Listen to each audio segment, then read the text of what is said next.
good. Yeah. I'm digging it. Let's see what we do. Woo! And welcome back to Boss and the Bear. I'm Jocelyn the Boss. I love the bear. And I fucking cannot. Oh, I found him. Sweet. I found the frog. Yeah, yeah. in the 30-something seconds in between the last episode and this episode, because that's how time works for us on this side, Jocelyn was just, like, making, like, frustrated noises, like, oh, God, oh, Jesus. No, let's just do this. Let's do it. So, evidently, Jocelyn's not having a good time. Well, this isn't fun. Like, the fishing, even if you know what you're doing, and I do know what I'm doing, this is not fun. And, like, apparently this was a thing, because this game came out at around the time that, like, arcades were more of a full body experience. There was, like, a resurgence thanks to Dance Dance Revolution, where, like, you had a lot more of these games that had, like, specialized controllers, and that was how arcades differentiated themselves from home consoles. Yeah. Was that which they were makes offering sense. the unique experience. Yeah. And so, like, of, like, the fishing actual gun. Fishing games were a thing.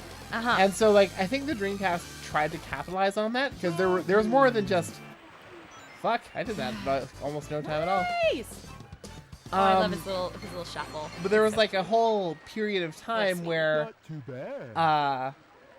fucking things, right? And so, like, fishing games were a thing, and the Dreamcast had, like, its own fishing peripheral, and I don't know if it was compatible with this game, but, like, they tried to emulate the things, and, like, tension of your line was a thing, and, like, if your line snaps, then that counts as you dying. And so it was just, like, it was more, you know, everything to everyone. Yeah. Yeah. Okay. Well, possibly hashtag unpopular opinion, but possibly a very popular opinion. I cannot think of a single... Bear has an opinion, everybody. What? Me? Opinions? I don't think I have ever played a video game wherein I have enjoyed any form of fishing mechanic. Ever. Ever in my life. Nope. Nope. It's never fun. I'm sorry. I can only think of, like, Animal Crossing is okay. Yeah. Because it's very simple. It's, like, literally just, like, a thing happens, you push a button, it's done. Yeah. You don't have to, like, gauge your tension. You don't have to, like, buy specialized floaters or sinkers or whatever. Like, oh god, the Ocarina of Time fishing.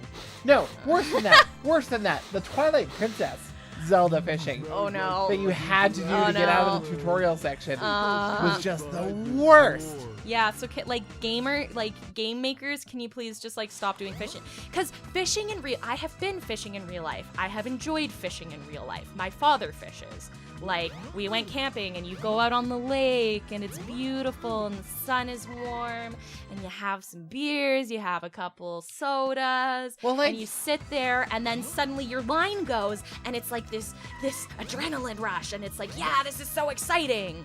I just want to draw attention to something really quick. Yeah. So remember while we were playing the Amy campaign that, like, this is the game room and stuff like that?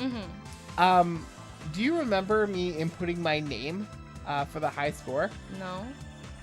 Well, look at that. Amy. There. Amy's name is the high score.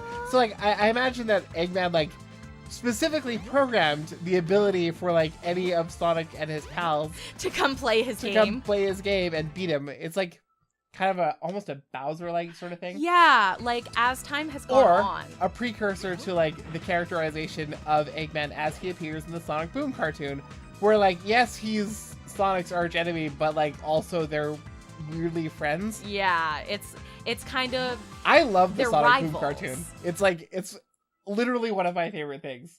I have not watched it, and, like, I haven't I've watched heard a whole episode. I've just seen, like, things. clips of it. Yeah. And it doesn't take itself very seriously at all, which is a trait that I really admire in any kind of Sonic thing.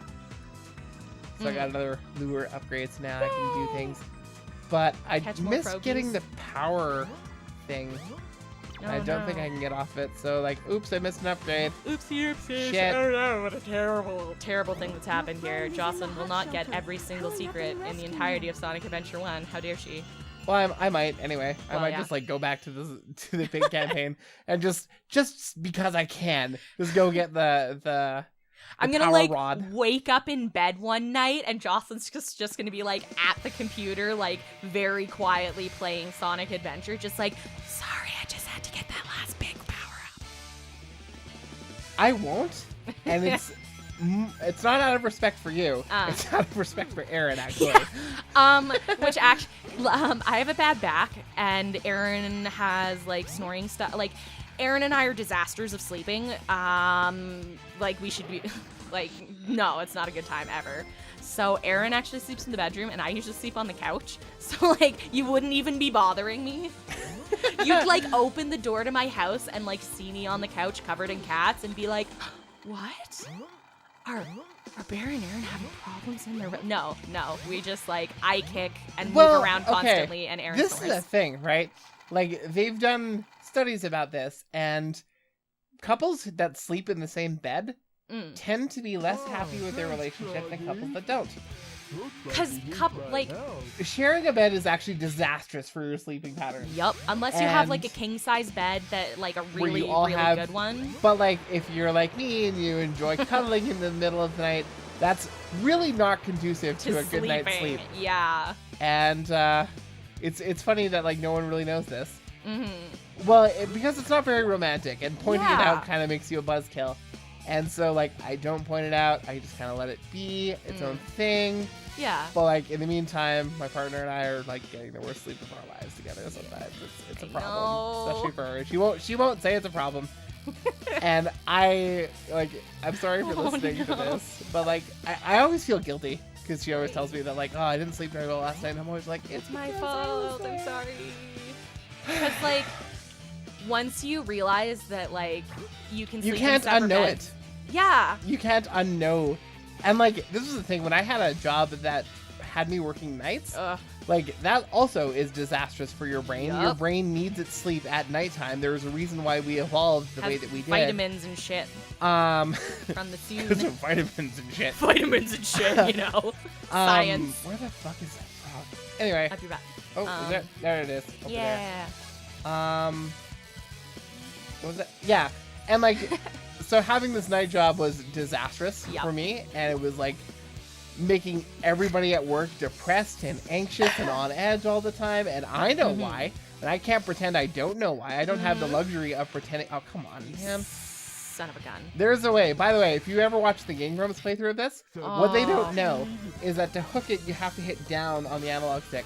Really? And I mean, like, I'm not gonna say that, oh, Aaron sucks at video games, but, like, because the game doesn't explain that to you at all. We've had discussions about how Aaron doesn't suck at video games. Yeah, no, absolutely not. And the game does not tell you that at all. Yeah. The only reason I know that is because, like, I went on the internet and I looked it up and it's like, any, fishing tips. And it's like, oh, you gotta hit down to hook.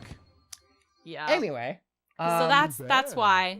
Like, don't just think that he's a goober. It's legit. I mean, this game there is are not very legit well sometimes designed. moments where it's just like, Aaron, my Aaron, which is Aaron, your confusing. boyfriend. Yes. Not AARON, not ARIN.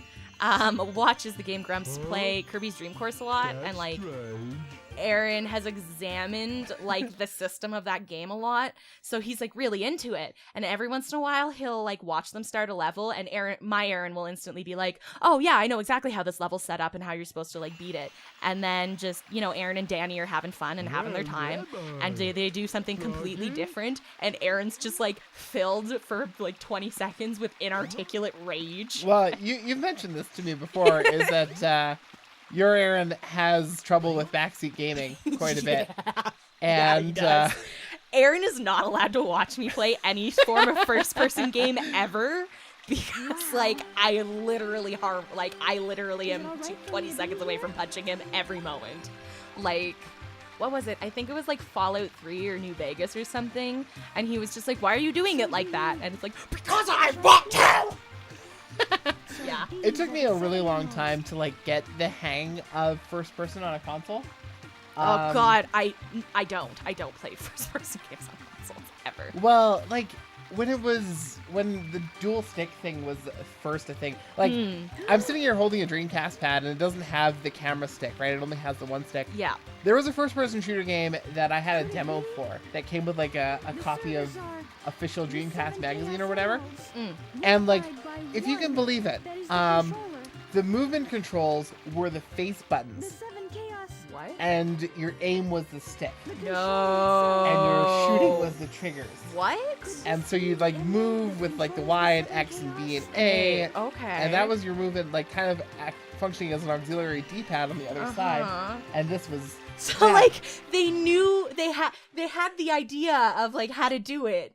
It was like kind of reversed from how it works on modern consoles, and like I could never like I tried that for 2 minutes and I was just like nope. This is the antithesis of fun. The antithesis of fun. And for a while that like really shaped how I perceive shooters on consoles. Like I played GoldenEye, same as most people, and had a really good time with that. And I played Metroid Prime, which is very similar, but I refused to teach myself the dual stick thing, and it was actually Mass Effect that brought me finally got you doing that finally it. got me doing, and it's not even a first-person game, so it's kind of weird. I can't, like, I don't know why, but maybe it's just because I have to like really calibrate my sensitivity when it comes to like console first-person games. But I find that I can't do it. I can't do it on console controllers because I need like the mouse as my aiming reticule, because I cannot function with the secondary analog stick. I just can't do it. I can't figure it out. And it's even worse because I like playing sniper characters and stuff. So it's just like, here I am like trying to like nudge it like 1 like micrometer to the left with the analog stick, and it's like all I can think is how much easier this would be on a mouse. Yeah. And that's the thing, is like that's why they've never really gone all in with making first-person games cross-compatible with consoles and PC. They've tried it before, but like people playing on PC had an unbelievable advantage because they do have that level of precision. Yeah. And so, like, there's a lot of things that consoles have developed as a countermeasure. You have, like, the fucking auto-aim and aim correction and things like that. Yeah. But it's... mouse is just more precise. Mouse it really is just better, and I've never actually... Like, Quake 2 was the last first-person game I fucking played oh my on God, on a keyboard. So, you know, that gives you an idea of how Holy in tune with the FPS community I am. Yeah, I'm not a big FPS person either, but, you know, to each their own. So can I end this episode yet? Because, yeah, you can. We're You're at just, the end like, of the running recording around. session. Well, I'm about to fight a boss, right? And it's, like, the only boss in the big campaign, so it's going to end the whole thing. And I don't want to trigger that cutscene and, like, do the whole thing that we just did. So I'm just going to call it, Yeah. So until next time, I'm Jocelyn the Boss. And I'm the bear. Goodbye. Bye.